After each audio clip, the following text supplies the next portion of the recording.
Hello guys, இப்ப ரீசெண்டா Indian cinema ஃபுல்லா மித்தாலஜி மூவிஸ்ல தான் ஃபோக்கஸ் பண்றாங்க. பட் கடவுள் படங்கள் மேல அவங்களுக்கு என்ன அவ்வளோ இன்ட்ரெஸ்ட்னு யோசிச்சிங்களா? அஃப்கோர்ஸ் தமிழ்னு இல்ல, தெலுங்கு சினிமாவும் சரி, கன்னடா அண்ட் ஹிந்தி சினிமாவும் சரி, எல்லாருமே அதுல தான் கண்ணா இருக்காங்க.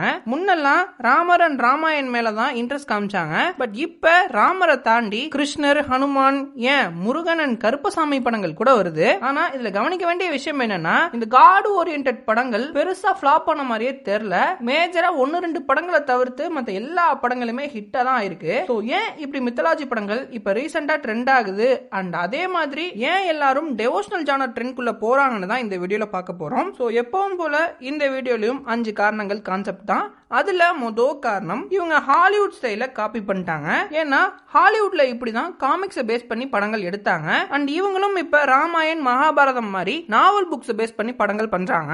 ஏன்னா அந்த கதைகள்லாம் கல்ச்சரலி ரூட்டட் அண்ட் ஆடியன்ஸோட எமோஷன் கூட எப்பவுமே கனெக்ட்லயே இருக்கும். சோ இந்த படங்கள் வர்றதுனால பெரிய ஆடியன்ஸ் தியேட்டருக்கு வருவாங்க. லைக் இப்போ ஒரு ஸ்பை த்ரில்லரோ இல்ல ரொமான்டிக் படங்களோ இல்ல ஒரு சின்ன ஹீரோ படமோ வருதுன்னு வச்சுக்கோங்களேன். Gen Z kids and 2K kids ஆன நம்ம போய் பார்ப்போம். பட் அதுவே ஒரு டெவோஷனல் படம் வருதுன்னா நம்ம அம்மா அப்பாவையும் கூட்டிட்டு போவோம். அண்ட் அது மட்டும் இல்லாம இப்ப இருக்கிற குழந்தைங்களுக்கு நம்ம உட்கார்ந்து கதையெல்லாம் சொல்ல முடியாது. அதுங்க கேட்கிற மூட்லயும் கிடையாது ஃபர்ஸ்ட். பட் அப்படி இருக்கிற இந்த ஜெனரேஷன் குழந்தைங்களுக்கு ஒரு படமா பிரசன்ட் பண்ணா அந்த கதைகளை ஈஸியா அவங்கள்ட்ட கொண்டு போய் சேர்த்தலாம். பட் அதுலயும் பயங்கரமான VFX அண்ட் CGI பண்ணி எடுத்தா அந்த அஸ்திரங்கள் அண்ட் அவங்க யூஸ் பண்ண வெப்பன்ஸ் முதற்கொண்டு அவங்கள்ட்ட கொண்டு போய் சேர்க்கலாம். அப்படிதான் இன்னைக்கு தாரோட சுத்தியல்ல இருந்து கேப்டன் அமெரிக்காவோட ஷீல்டு வர எல்லா குழந்தைக்கும் எல்லாமே தெரியுது. சோ அதனாலதான் முக்கியமா இந்த மித்தாலஜி படங்கள் பண்றாங்க. சோ ஹாலிவுட் காரங்களும் அதான் பண்ணாங்க. இன்னைக்கு உங்களுக்கே தெரியும், அயன்மேன், சூப்பர்மேன், ஸ்பைடர்மேன் எக்ஸெட்ரா எக்ஸெட்ரான்னு எல்லாமே காமிக்கா அடாப்ட் பண்ண கேரக்டர்ஸ் தான் அப்படின்னு. சோ அந்த ட்ரெண்டை தான் இந்தியன் சினிமால இப்ப பெரிய லெவல்ல ஃபாலோ பண்ணிட்டு இருக்காங்க.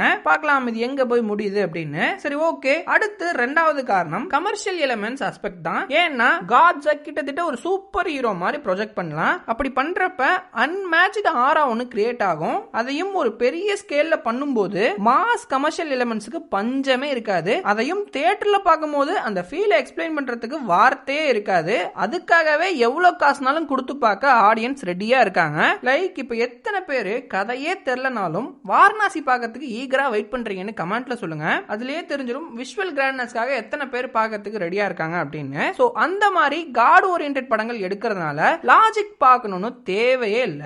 சோ அப்படியே எவனாவது வந்து இதெல்லாம் என்னடா லாஜிக் அப்படின்னு கேட்டா, ஏண்டா நீ ஹல்க்கு காரை தூக்குனா ஒத்துக்கிற, அயன்மேன் கப்பல் அதெல்லாம் ஒத்துக்கிற, கருப்பை மட்டும் காரை வெட்டினா ஒத்துக்க மாட்டியாடான்னு சொல்லி சமாளிச்சிடலாம். சோ ஜோக்ஸ் அபார்ட், இந்த மாதிரி கமர்ஷியல் எலிமெண்ட்ஸ்க்காகவும் காட் ஓரியன்டட் படங்கள் எடுக்கிறாங்க. சோ அது ஒரு ஆடட் போனஸ் தான். சரி, ஓகே, இதையும் விடுங்க. அடுத்து மூணாவது காரணம் ஈஸி ஸ்கிரீன் பிளே ஆப்ஷன் இதுதான். ஏன்னா நீங்க மத்த படங்கள் மாதிரி 1 மணி நேரம் கேரக்டர் டெவலப்மெண்ட் பண்ணணும்னு அவசியம் இல்ல. லைக் அனுமான், கிருஷ்ணர், ராமர், சிவன், முருகன் இவங்க எல்லாம் யாருன்னு நமக்கு ஆல்ரெடி தெரியும். சோ அந்த டெவலப்மெண்ட்ல டைம் வேஸ்ட் பண்ணாம நேரா படத்துக்குள்ள போயிடலாம். அண்ட் அதே மாதிரி ஸ்கிரீன் பிளேவும் ஆல்ரெடி இருக்கு. அதை விஷுவலைஸ் எப்படி பண்றது அப்படின்னு யோசிச்சா மட்டும் போதும். சோ அந்த படங்களுக்கு எவ்வளவு கோடி வேணாலும் கொடுக்க ப்ரொடியூசர்ஸும் ரெடியா இருக்காங்க. நீங்க ஜஸ்ட் தியேட்டருக்கு வர ஆடியன்ஸோட கனெக்ட் ஆகிற மாதிரி படம் எடுத்தாலே போதும். You already won it. But இதுல ஒரு சிக்கல் என்னன்னா, டைரக்டர்ஸோட ஓன் ஐடியாவை இதுல இம்ப்ளிமெண்ட் பண்றது கொஞ்சம் கஷ்டம். அப்படி பண்ணி ஜெயிச்சவங்களும் இருக்காங்க, தோத்தவங்களும் இருக்காங்க. பட் அந்த ஸ்கிரீன் பிளே டைரக்டர்ஸ்க்கு ரொம்ப ஹெல்ப்ஃபுல்லான ஒரு விஷயம். சோ அதனாலதான் மறுபடியும் அதிலே போய் உழுவுறாங்க. சரி, ஓகே, இதையும் விடுங்க. அடுத்து 4வது காரணம், இந்த மாதிரி மெத்தாலஜி படங்களுக்கு இருக்கிற ஹை ரீவாட்ச் வேல்யூ தான். ஏன்னா இப்ப உதாரணமா ராமாயணம் எடுத்துக்கிட்டா கிட்டத்தட்ட எத்தனை வாட்டி பார்த்திருப்போம். பட் திருப்பி 4000 கோடிக்கு எடுத்தாலும் போய் பார்ப்போம். ஏன்னா அது காலங்காலமா நம்ம கேட்டு வளர்ந்த கதை. சீரியல்ல இருந்து சினிமா வர நிறைய கடவுள் படங்கள் பார்த்திருப்போம். இன்னும் எத்தனை வாட்டி எடுத்தாலும் இவங்க இந்த படத்தை எப்படி எடுத்திருக்காங்க அப்படின்னு போய் பார்ப்போம். அண்ட் அது மட்டும் இல்லாம இந்த படங்களுக்கு லாங்குவேஜ் பேரியர்ஸே கிடையாது.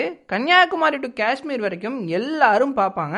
எல்லா லாங்குவேஜ்லயும் டப் பண்ணலாம். சோ நான் இங்க சொன்னது ராமர், கிருஷ்ணர், ஹனுமான், முருகர், சிவன் மாதிரி யூனிவர்சல் காட்ஸ் தான். இதை ஏன் சொல்றேன்னா, கருப்பு ஏண்டா நார்த் இந்தியால ரீச் ஆகல அப்படின்னு கேட்பீங்க, அதனாலதான். பட் இதுல இன்னொரு சிக்கல் என்னன்னா, ஒவ்வொரு வாட்டி ஒவ்வொருத்தர் எடுக்கிறதால காப்பிரைட் காஸ்ட் கொஞ்சம் ஜாஸ்தி வரும். ஆனா அது ஒர்த்து தான் அப்படின்ற அளவுக்கு படத்தை எடுக்கணும். அப்படி எடுத்துட்டா இந்தியா லெவல்ல மட்டும் இல்லாம வேர்ல்ட் லெவலுக்கு இந்த படங்களை கொண்டு போய் சேர்க்கலாம். லைக் அப்படிதான் இப்ப ராமாயண் படத்தை காமிகான்ல பிரசன்ட் பண்ணாங்களாம். சோ அது அந்த படத்துக்கு ஒரு யூனிவர்சல் அப்பீல கொடுத்துச்சு.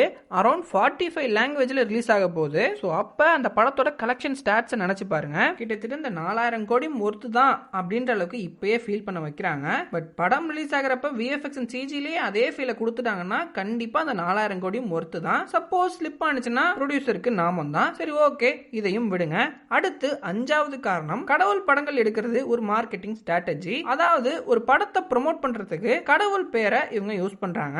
அது மட்டும் இல்லாம அந்த மாதிரி படங்களுக்கு பெரிய ஹீரோஸை போட்டா கலெக்ஷன் அதிகமாகும். பட் அவங்க சம்பளம் பட்ஜெட்ல பாதியா இருக்கும். ஒருவேளை அப்படி அவ்வளவு சம்பளம் கொடுத்தா படத்தோட குவாலிட்டி பாதிக்கும். லைக் ஆதிபுருஷ் மாதிரி ஆயிடும். பட் அதுவே ஒரு புது ஹீரோ வச்சு அந்த படங்கள் எடுக்கிறோம்னா ஆடியன்ஸ் தியேட்டருக்கு வரமாட்டாங்க. சோ அங்க காட் நேமை யூஸ் பண்ணா அவங்களுக்காக வந்து அந்த படங்களை பார்ப்பாங்க. கலெக்ஷனும் இன்க்ரீஸ் ஆகும். அதே சமயம் பட்ஜெட்டும் கம்மியாகும். லைக் அப்படி ஓடின படம் தான் ஹனுமான். அந்த படத்தால தேஜா ஷாஜாவுக்கு ஒரு பெரிய எக்ஸ்போஷர் கிடைச்சது. அவரும் அந்த ட்ராக்கை பிடிச்சி அடுத்தடுத்த படங்கள் அதே மாதிரி பண்ண ஆரம்பிச்சிட்டாரு. சோ அதனால காட் நேம்ஸ் அப்படிங்கிறது ஒரு மார்க்கெட்டிங் ஸ்ட்ராட்டஜி தான். அண்ட் அதே மாதிரி இன்னைக்கு இந்தியன் சினிமால வர எல்லா படங்களுமே பெரிய பட்ஜெட் படங்களா தான் இருக்கு.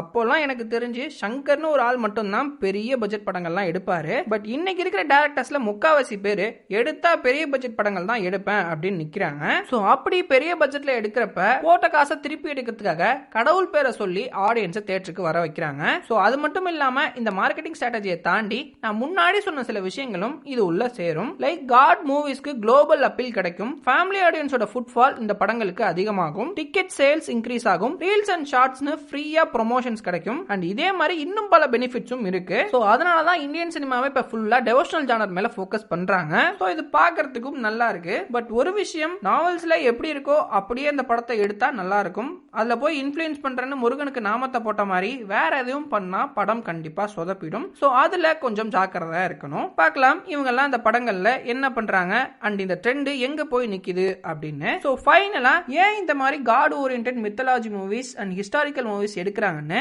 நான் சொல்லணும்னு நினைச்சதெல்லாம் சொல்லிட்டேன். இதையும் தாண்டி நீங்க எதுவும் சொல்லணும்னு நினைச்சாலோ இல்ல சொல்றதுக்கு எதுவும் வச்சிருந்தீங்கனாலோ போற போக்குல கமெண்ட்ல சொல்லிட்டு போங்க. Good bye.